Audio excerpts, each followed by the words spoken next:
Ed. Thank you so much for joining us live. Obviously, this will be available on our Chasqui Hub for the future. I am super happy to be on another webinar a week later, Tad.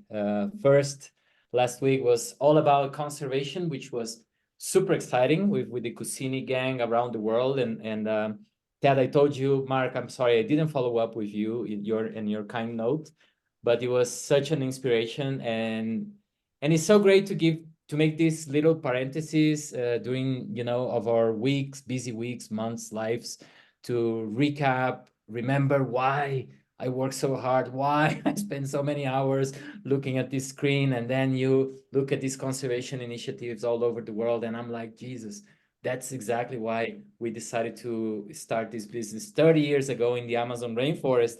And it's so nice to be here today because we're not going to talk about the Amazon at all. We're going to be talking about Peru and El Sangate. Well, our rock star Maru will be the one running the show because if not, this webinar will be way too long with me.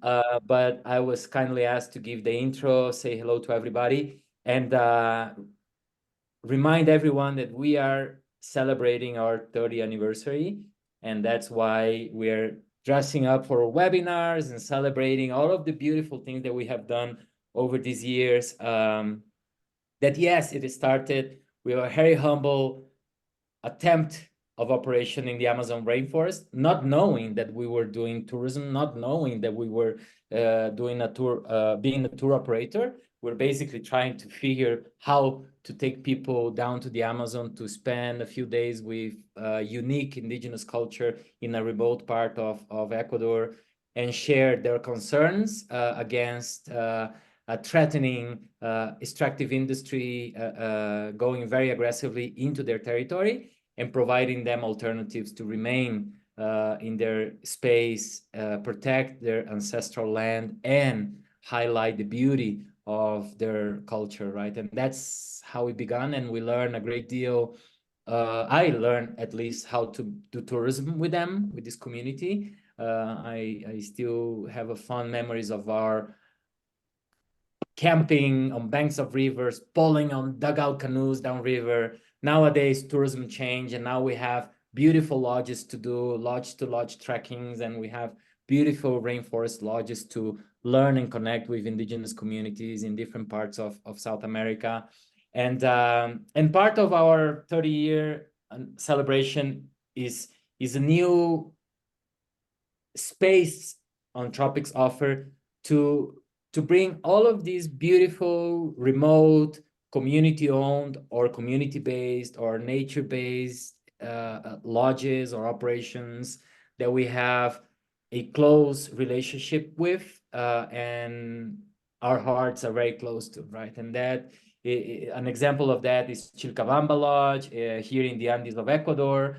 That was the first base camp where I fell in love with the mountains, because my story started in the Amazon rainforest, and then I moved on to the Galapagos to create the first community tourism operator in Floriana Island, where we still have dear friends and we still represent the unique and remote Floriana Lava Lodge. So the idea of bringing the Tropic Collection for our anniversary was to create a space for these unique places that we love, that we are connected with from a family standpoint, from an adventure like Tad and I now with Andean Lodges standpoint, or from our humble beginnings like Floriana Lava Lodge. So and the idea is to bring these places because they operate with an impact, the positive impact they have, relationship with the natural areas where they have a reason to exist, and we believe in those reasons. We believe in the people who are making an effort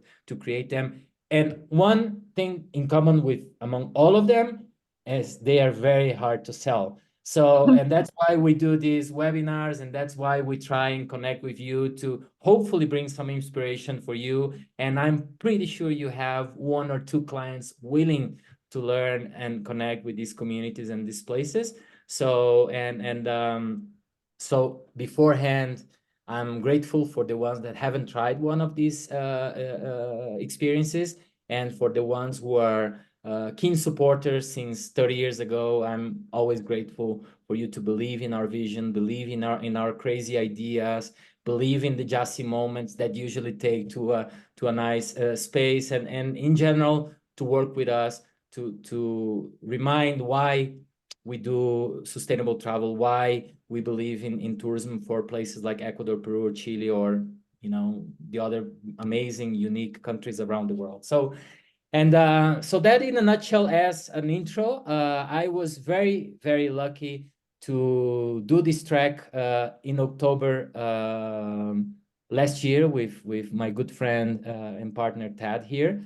But I learned about the Andean Lodges in Cusco over dinner with, at the time, Minister of Tourism of Peru, the one and only Roger Valencia. And before the meeting, I told Maro, why are we meeting this guy? What do we want to take from this meeting? And she was like, well, I want you to meet, the real Peruvians doing tourism. And I said, no, Maro, that's not enough. We need something out of this meeting. Isn't he the owner of Andean Lodges, this amazing place that you have told me that do, this trekking with herders of alpaca and llama, and it's community-based and is really hard to sell? Yeah, this is the guy. Okay, we're going to tell him that we're going to represent them around the world and help them push for this unique product, not knowing anything about this guy or the product. So that's how the whole thing started. He was like, yeah, he kind of laughed in our faces, but say, yeah, why not? We'll work with you. But it was last October when I actually did this track that I realized how incredible it is, how unique and important the initiative is, and how special this trekking is. And now, after a few years working in Peru, I also believe in the importance of bringing new highlights of this amazing country that is Peru, because we cannot only push for Machu Picchu. There is room for a specific amount of people in that place. It's getting harder and harder to find entrances to that unique place in the world. So I believe that anyone going to Peru should do Machu Picchu for sure. Hopefully doing the Inca Trail. We'll do a webinar on the Inca Trail soon as well. But for sure, you should allow some time to, after that, well acclimatized, to do this unique trekking, because that takes you to the heart of the high Andes of Peru. So that's on me, Maro. Now I'm gonna put my Andean Lodges slippers that you're giving to spend the beautiful nights on those remote lodges, and obviously my hat for the cold. And Maro, now it's all. Thank you, Yassi. Now that you're comfortable, I hope everyone is comfortable and ready to hear a little bit more about Andean Lodge, this very unique trek. Like Yassi said, besides Royer, this is a community-owned lodge. It's owned by two communities of alpaca and llama herders, probably the last ancestral communities of alpaca and llama herders. This is a place where agriculture is practically non-existent, so people rely on the alpacas and the llamas. And they wanted to preserve their way of living, and that's why they approached Royer to make a project in tourism. And it has been going on for 18 years, and they are amazing operating, but not so good in the communications. That's why we come here with our Tropic Collection to help them share this amazing place with the world. And you will see why we are so in love with this route. First of all, where it is located, it is in Cusco. It's on the route. For the ones of you that know Peru, it's like you're going to Puno, it's the same route. And then you take a small dirt road at approximately 3.5 hours after you started the route. You usually leave Cusco to do the trek at around 7 a.m. and you start trekking at around 11:30 a.m.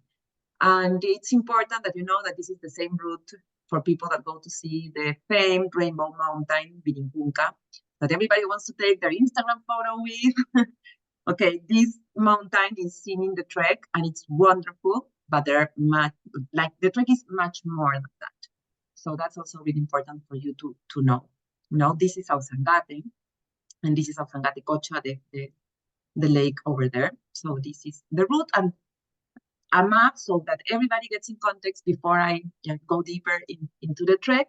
So the car will leave you here in Chillca, where the trek starts, and then the first day you walk an hour and a half into Chillca Lodge, then the next day it's around 6 hours. You always walk around 8 to 10, no, yeah, 6 to 8 kilometers, okay?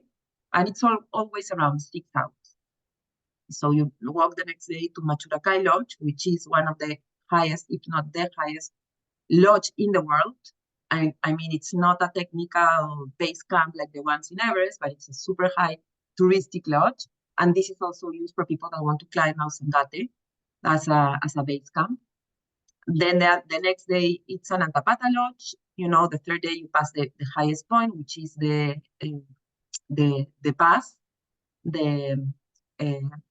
It just went out of my head, but it will return soon. But it's the highest point. And then the last Wampucocha Lodge is the last lodge. I will show you photos of all of them, but I want you to get an idea of how the route is done. It's like, you know, it's the shape of a C. This is Ausangate, that's the mountain, but it's the shape of a C. So the first 3 days you are through glaciers, and then here you enter what we call the Red Valley, which is filled with amazing formations of sand and colors like the one of the Rainbow Mountain, because there's copper in that area. And then, well, you go down. Usually, like I was saying, you walk 6 hours more or less. It's not a hard trek, but you are, as you can see by the numbers, always in high altitude. So you need to put this trek at the end of your trip to Cusco. After the Sacred Valley and Cusco, then you can do this trek that can be done in 3 or 5 days, or in 2 days also for private departures. But we will go deeper in that. I wanted to get you, you know, an idea of how it is done and the shape of the trek, and why it's a lodge-to-lodge trek. Now we have 4 lodges in our way. So these are the 4 lodges. They are very similar. Chilcatambo, Machuracay, and Wampucocha. The only different one is an Antapata. Why? Because this is the inversion, what the community put to be partners in this business. So besides the land, which is community owned, an Antapata Lodge was made by the communities of Chillca and Osefina. And that's why they have a percentage of their stakeholders from the Andean Lodges. So it is community-based tourism. And why Sangate? Why this mountain is so special? Well, you know, in the Andean way of seeing life, mountains are sacred. They are the guardians in this land, and they also delimitate the different ecosystems as well. And in this case, water comes from Ausangate. The glaciers of Ausangate are the ones that give water to the rivers in Cusco. And according to mythology, the Ausangate gave to mankind the alpacas and the llamas. People came here and asked, like, Ausangate, please, could you give us an animal that can feed us, that can also warm us, you know, that can carry our things? And from the lakes of Ausangate, out they came the llamas and the alpacas, which makes sense because this is the land of the herders, very different from the land of the farmers in Sacred Valley. So, you know, this is getting under the skin of Peru, getting to understand how people live at these high altitudes in these extreme weathers, happily, and having their alpacas as well. So people nowadays, especially after the pandemic, are searching for remote and off-the-beaten, pristine environments, you know. People are looking to disconnect from the grid and to reconnect to nature. In this trek, this is perfect because you don't have Wi-Fi. So it's really good to get disconnected. There's some points where you will get, you know, your WhatsApp notifications because the signal, you can reach the signal, but usually you don't have WhatsApp. And just being disconnected and walking in the mountain makes a big change in yourself, you know. So that's really important. And this is also a way to experience new ways of, you know, of seeing life.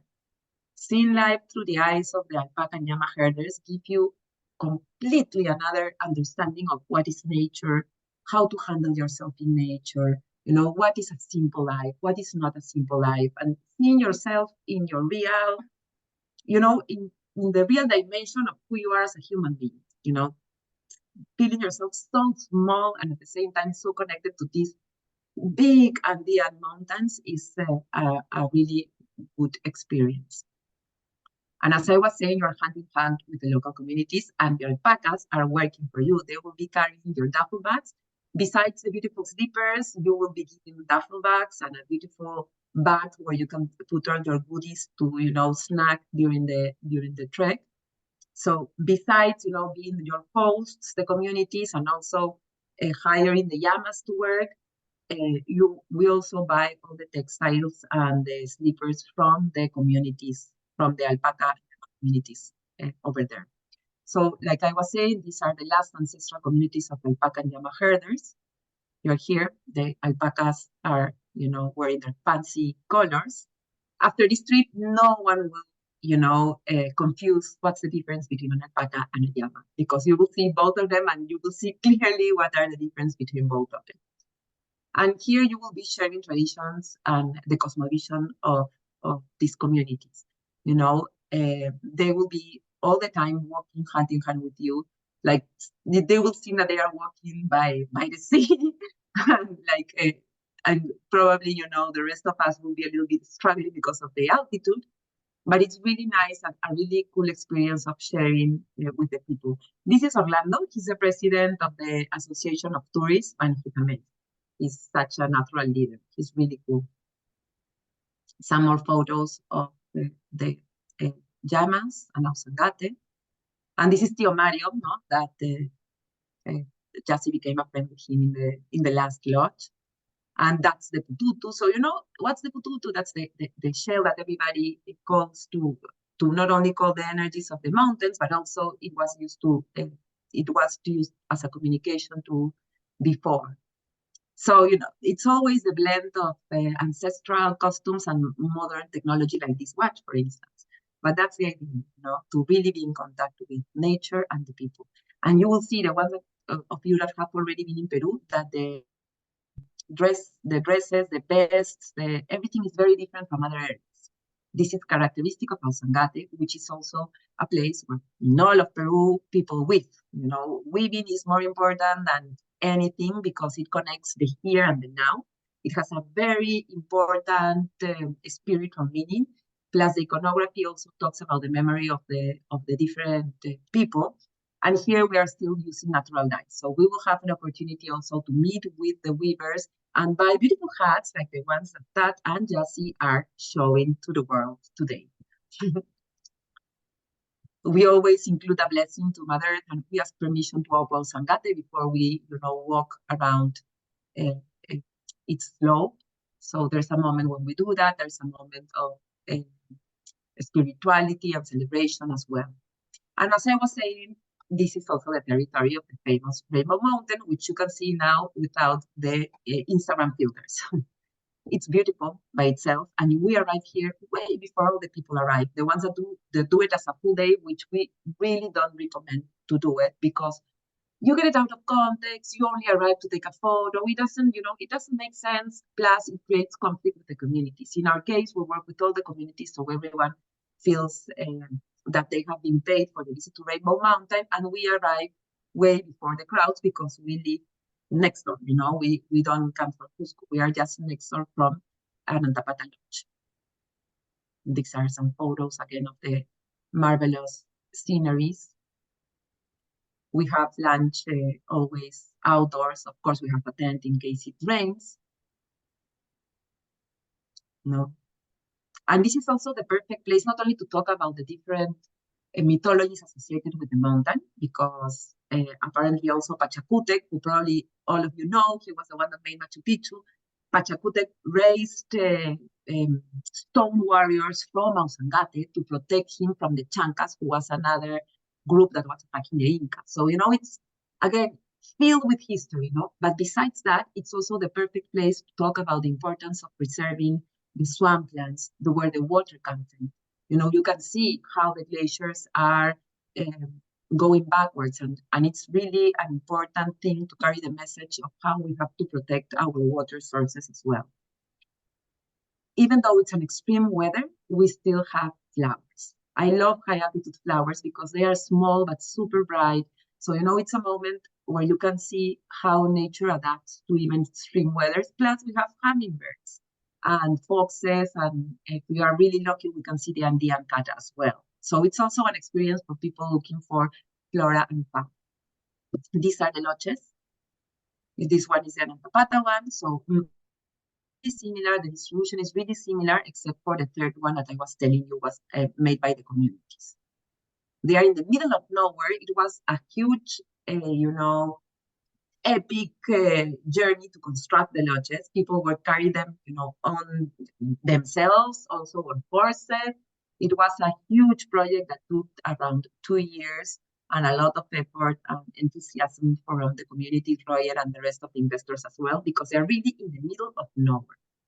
All of the lodges have 10 rooms, all of them with private bathrooms. Like I was saying, there's no electricity. But when we arrive, we usually arrive at the lodges around 3 p.m., so there's still daylight. And then we have 2 hours to take a hot shower if you want, because we have an electricity with a, how do you call it, grupo electrógeno, like a motor that brings electricity so we can have hot water for 2 hours for people that want to take a shower, and then it's off. And then we have dinner at candlelights after being, by the fire, sharing our stories and playing board games or just reading. Then afterwards, when the sun goes down, we share a meal and under candlelights, and then probably a little bit of music, classical from the communities that we are visiting as well. And then we go to sleep, and we have a beautiful water bottle in our bed, so we feel really warm and cozy. So again, we have 4 doubles, 4 triples, 2 singles. The maximum capacity is 22 people. Again, all with private bathroom as well. These are how the rooms look. It's super comfortable, but it's nothing fancy because it doesn't make, sense in the middle of the mountain to have something too fancy, but it's perfect for that. Of course, all the services, the housekeeping, the cooking is done by members of the community. And this is where you can see, how dinner is handled with the candlelights. Some photos, the views are amazing. You have the mountain just next to you. And this is a photo that we took on a farm that we did already 2 years ago. Here is Gretchen also.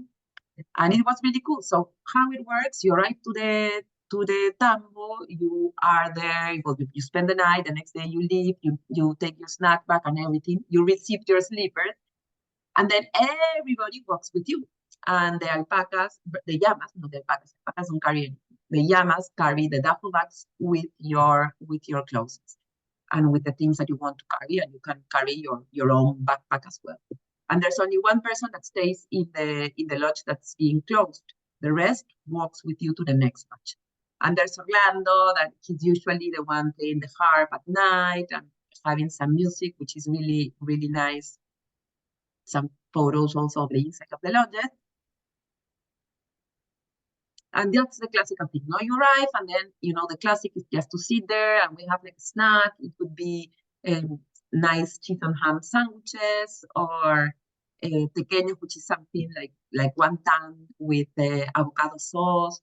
There's always like something nice to eat before dinner, so we can share our stories. We can see the map with our guides. Where are we located?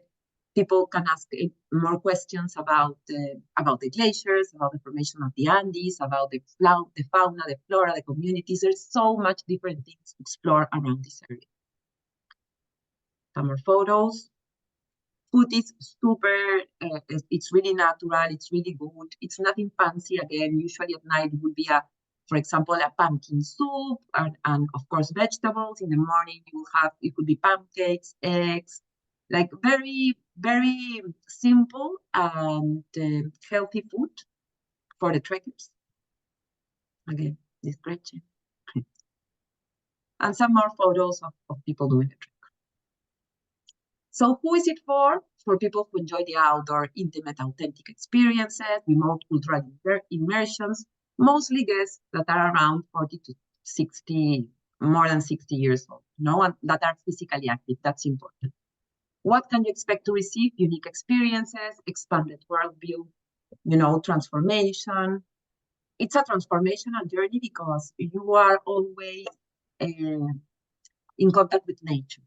Meaningful stories, improve mental and physical health, and nature and discovery. So how do we do this? how are the programs built?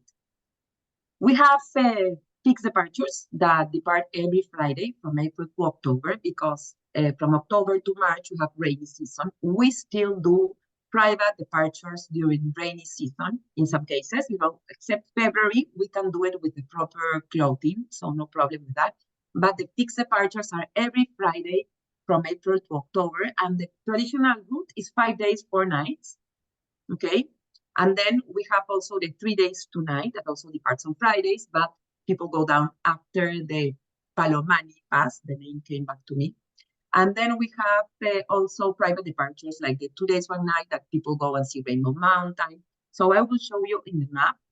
This is the traditional one, not the 5 days. And after that, you return to Cusco and you arrive to Cusco on the 5th day around 6 p.m. On the 3 days, you do this round, you go through the glaciers, and then after doing the Palomani Pass, you go down here, and then the car waits for you here, and then again you return to Cusco around 6:30 more or less. And then for people that want to do private departures, you can, for example, be 2 days here to get acclimatized to the altitude. So then it would be a 6-day tour, or you can be 2 days here if you want to do the Ausangate, the summit. So, we can tailor it to different needs, but the traditional way is either the 5-day or either the 3-day. And for people that only want to see Vicuñas, the Rainbow Mountain, we have a private departure that can go up to Huampucocha Lodge. And then the next day, really early in the morning, you see Vicuñas without the crowds, and then off you go to Cusco. Okay, so those are the different options that we have in this amazing mountains. Important to know before a trip, of course, we will give you our explorer's guide, so you can also handle to your guests, but it's important to be physically prepared, especially to handle the altitude, to get acclimatized, and you have to enjoy trekking, of course, and also to be prepared for the different weather. Usually, we don't have any rain between May to September, but you never know. So, like I was saying, it operates from April to October to avoid the wet season. But if it's the wet season, we can do it with proper gear. And like I was saying before, this trek has been running already for more than 15 years, and the operation is impeccable. So people are trained in Quechua, in first responder. The guides are all trained in first responders assistance. All the people of the communities are also trained to do that. Our guides know how to handle people with altitude sickness. I mean, everybody in Cusco knows how to handle people with altitude sickness because that's very common. So we know what to do to prevent that. And we also have our hyperbaric chambers if we need to get someone down off the mountain. The only really remedy of altitude sickness, if it's getting hard, is to get off the mountain, and we can do that no problem at all. But our guides are expert in that, and during all the years that we have been running the operation, I think it's only twice that we have had to evacuate someone. And if someone feels tired, don't worry, we have courses. We have people that in our farm that, for example, didn't have much experience walking, but they were all the time happily enjoying the trek on the horse. So that's, our presentation. That's Ausangate in a nutshell. I hope that we have inspired you, and here, Jasmine, Tat, to absorb, and Gretchen, we are all have been in the trek, and we are here to, answer any question that you may have. Hey, Maru, can I just jump in real quick on the altitude issue, because we actually had one of the trekkers on our group in October who suffered from mild altitude sickness at one of the higher lodges, and the guides did an amazing job in helping him to recover. They had oxygen as well, so they carry that as needed. And they took care of him that one night, and he bounced back really well the next day. He did use the horse for several parts of the trip, which also I think really helped. So just a first-person account of someone who did have some altitude sickness and how incredibly well it was handled by the guides. So I've got a question. Do you guys recommend taking Diamox for altitude? It's controversial. Some people will say yes, and some others will say no. Yeah. Okay. I think that the only thing that you have to do is take it step by step. Yeah. Drink a lot of water. You have to be hydrated, and that's it.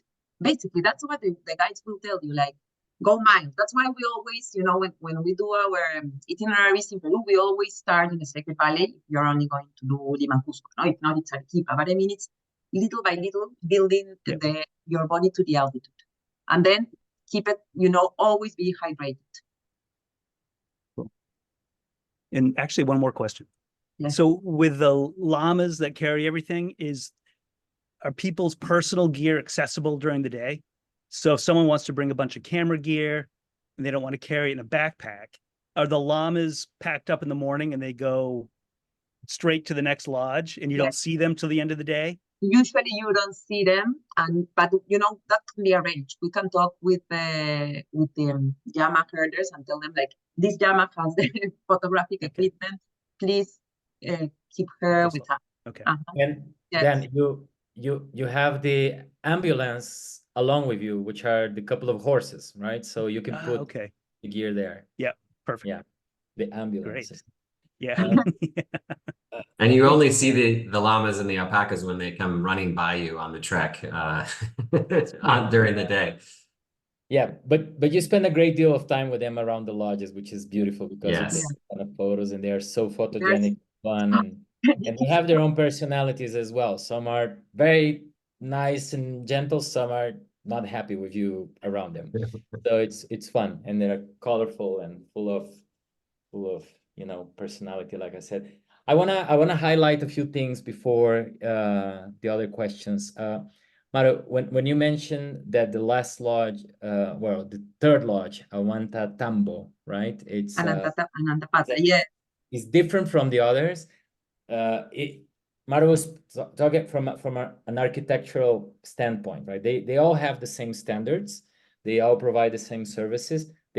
Those, I don't know if you realize on the photos, maybe not, because I didn't understand that until I saw them.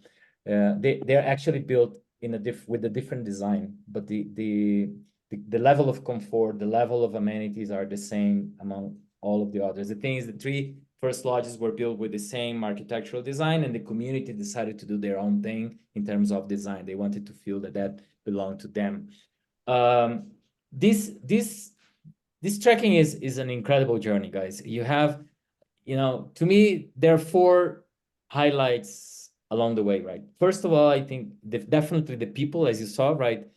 Fun-loving people, super hosts, hiking along with you, sharing their lifestyles, talking about conservation, sharing, their llamas and alpacas and the crew. They're all super fun, and they're willing to go along with you, right? At some points, they rush because they have to, prepare, the picnic lunch, or they have to rush to start with the dinner. But at least for half part of the day, they are hiking with you, so you have all of the time to have a good laugh with them and meet them and connect. Ausangate is really the star of the show, right? The first 3 days, you're basically moved by seeing this huge mountain in front of you and really looking forward to get to it. Then on day 2, you're really hiking very close to it, right? You feel like you are hiking in Ausangate. And then on the 3rd day, you're kind of saying goodbye to it, but very, very close and seeing the glaciers. You can actually have a really, it's probably the nicest views because you're very, very close to the glaciers on day 3, right? And then you move on and you start dreaming about Rainbow Mountain, right? Which is a highlight of this area. Everybody's looking forward to see it. And you are privileged to be able to see it without the crowds, right? So I think it's a great thing. But it's also sort of because when you're looking at a sacred mountain like Ausangate, you're more moved by the beauty and the size of it. So you're constantly looking at it. And that, I think, is the part where Maru says you're on this wellness type of hike because you're basically inspired by it and just admiring and thinking about, whatever, nature, your life, the people you love, and, etc. And then from then on, you start, it's more of a geology class, right? Because you're seeing all of these mountains with different colors and you're trying to figure things out. And then you have the water thing going on and you learn about the ecosystem of the Andes. There is usually not seen as important as a cloud forest or the Amazon, but all of the water that goes down into the Amazon and into the oceans start in these big mountains and these big glaciers. And these are actually huge sponges of water that drop little water to the closest town. So I think it's an important part of the education of it. And the Rainbow Mountain is colorful because of all of the minerals, but also the evolution of the mountains in the Andes. And you can actually see fossils around the Rainbow Mountain, which is really incredible, right? And I accidentally think I brought one little piece of it. Accidentally, Ted, please. So you can have your own private visit to Rainbow Mountain, basically, when it's known that you have hundreds of people at the same time into that place, and it can get a little bit tricky, the experience. And then Maru mentions, everything being simple, right? But is the luxury of the simple, right? Because you are, first of all, unplugged. So you have to start forgetting about everything that bothers you and really getting into the, you're basically hiking and you have this moment. It's a luxury to allow yourself to give you this moment to be on your own with a group of friends or people you don't know and connecting with people and locals for 5 days, for 3 days, depending on the time you allow yourself. I think everybody should do the 5 days. And that's a luxury, to be able to be unplugged, disconnected, and then having those lodges. These are all actually, instead of camping, those are ultra lux, right? And you have hot water on the shower. You can have a shower, right? I didn't shower for 4 days on the Inca Trail. I had showers every single day. Well, Ted forced me to shower, but you can actually shower with hot water. You have the hot bottle of water in your bed. You have amazing meals. They're well thought, well planned in terms of, the stuff that you shouldn't be eating in the high altitude. You have beer available if you want to give it a shot. I'm used to the mountains, so I had my beer. Some others were being more careful with the alcohol. And the experience at the lodges are also fun. The wake-up call is a lady from the crew that comes singing, and she knocks the door and then she starts singing. And then first night I didn't know what was going on. I thought, oh, this is crazy. What is that thing that is ringing on your phone, Ted? And then no, it's not me. It's actually the lady outside. So it became part of the experience, waiting for that lady singing, waking you up. So, and it's a small group and you get together around the fireplace and it's very intimate and you start chatting, First of all, you're very curious about the track, but by night 3 or 4, you're already talking about, family and life and the beautiful things. And so it's an experience as well to be on the lodges because it's very comfortable. It's not like when you're on a tent that you are trying to figure how to get to the next day, right? You don't have to worry about those things on this track. So yeah, I think those are, at least for me, were the highlights. Every single day is different. Every single day is a discovery. The passes, it sounds like it's more like you're accomplishing it. We opened our matacuy on the highest pass and we have our brindis and we toasted with the locals and we're super excited. So the passes are not a challenge. The passes are, one of those goals that you have on your track. And the guides will be preparing that excitement along the way because you're looking forward for the highlight of the day. And the passes to me were fantastic as well. So yeah, Maru, thank you so much for sharing this luxury of a trek, right? It's really an incredible place. It should be an easy sell for everybody here. You guys are more than welcome to come and experience it. But yeah, and I'm very grateful for all of the 5 Marus on the call and everyone else. I don't know why there are 5 Marus on the call anyway. Because I gave my link to the sales team that okay. Thank you for all of the 5 Marus and everybody else. Thank you so much for joining us. And I look forward to having you all in the Ausangate doing this trek. And of course, in any of our other ventures and destinations and programs. And thank you so much for your support always. Thank you. I don't know if there's any questions? No, I think everything's super clear. We made it on time. We'll follow up and send you the recordings for you to go over and over and over and send you the documents. It's all on our ASCII hub. So also make sure you have your accesses to our intranets and all of that. And yeah, Thank you so much.